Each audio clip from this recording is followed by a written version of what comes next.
بدون ما بتكابا هجا بدون ما بتكابا جوكتي أمين لا إله إلا الله بما بتكابا بما بتكابا الله أكبر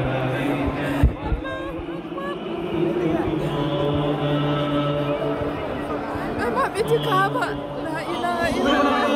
بما بتكابا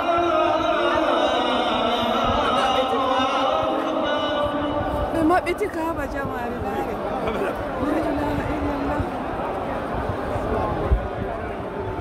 لا إله إلا الله لا إله اللهم افتح لي أبواب رحمتك ومغفرتك وأدخلني فيها بسم الله اللهم أدخلني فيها الله أكبر الله أكبر الله أكبر الله أكبر الله أكبر اللهم أنت السلام ومنك السلام فحينا ربنا بالسلام وأدخلنا الجنة دار السلام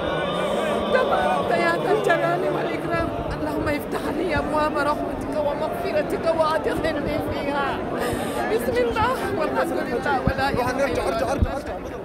له الملك وله الحمد ولا كل شيء قدير اللهم أنت اللهم افتح لي اللهم افتح لي أبواب رحمتك ومغفرتك اللهم إنك عفو تحب العفو فاعف عنا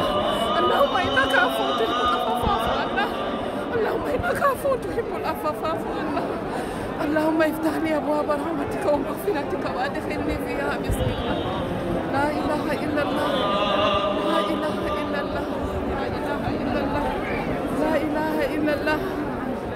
الله هو اللي يمدر كعبة الله هو اللي يمدر كعبة لا إله إلا الله الله نستل إلى الجنة الله اللهم افتح لي أبواب رحمتك لا إله إلا الله لا إله إلا الله محمد رسول الله ما بتكابة جدا من دون لا إله إلا الله